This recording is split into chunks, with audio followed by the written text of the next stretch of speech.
of the matter is, Bowe Bergdahl would not have been held in captivity had he not deserted.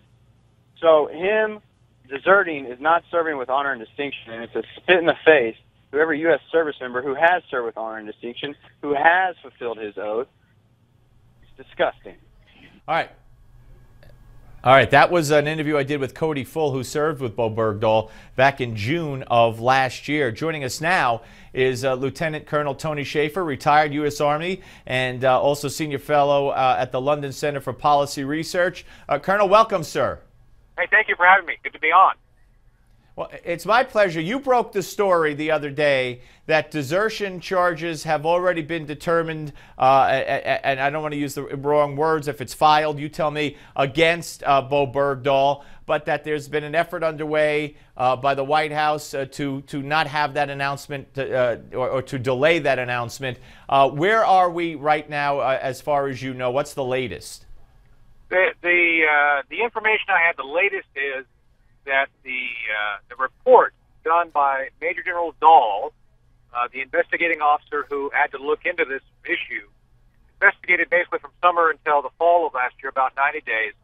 And in that report, the report itself concludes that there were violations of what we call the punitive articles of the Uniform Code of Military Justice, that there was evidence that Bowe Bergdahl did indeed essentially leave his duty post during time of war, otherwise known as desertion.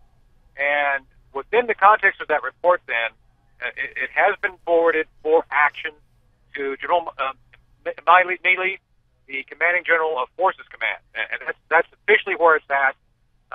What I have been told, and this is where there's some conflict between the Pentagon and myself, and it's been public, is that those charges were actually put together in what we call a statement of charges and given to his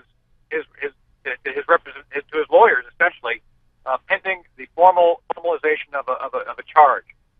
So that's where I understand it to be at, is that basically the report by General Dahl did determine that there was wrongdoing by Sergeant Bergdahl to a substantiation level that the report recommends that he be essentially held accountable under the Uniform Code of Military Justice. So that's where it's at this moment.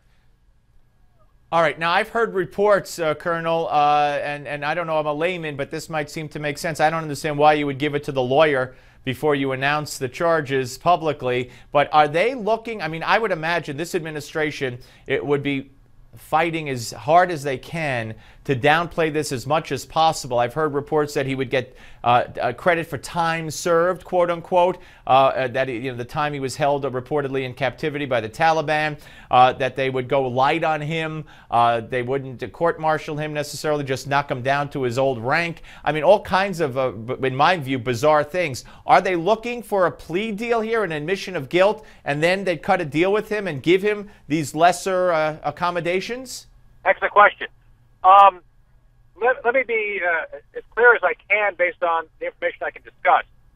The entire process of the Uniform Code of Military Justice is fairly transparent, and I've been on both ends of these investigations. I've both been an investigating officer. I'd investigated an attempted rape, which resulted in substantiated charges against an individual, as well as I've been investigated and cleared several times. So it's one of those things that the information that is concluded in the report is then separately acted upon by the commanding officer. And so what Admiral Kirby said today in multiple interviews is actually true. The commanding general, who now has this, General Mealy, has the option as the responsible officer to do anything from just say basically, I'm not going to do anything. I'm going to let Bergdahl continue to serve in the military, to taking administrative action, which basically would be what you mentioned, the reduction of rank to private and kicking him out of the service with a less than honorable or dishonorable discharge, all the way up to and including an Article 15 or court-martial, which would be the most severe. And in this case, what I'm told, Steve, is that the report does recommend punitive, that basically found evidence that the punitive articles of the UCMJ, that is to say the most severe articles, articles I believe 80 through 87, were violated. Therefore, you know, the report itself recommends essentially action that would relate to a court's martial. But that has to be determined separately by the commanding officer who is now reviewing the information. Okay, so now will we ever see any of this process? Will we see the report, we being the public? Will we hear from the general whose hands it's now in? If there's a plea, will we know the terms specifically of the plea? Or is all this done, you know, done and announced and that's it? Certain things will be protected by the Privacy Act regarding the individual details, but I'm very sure that whatever comes out of this will be put forth as an issue.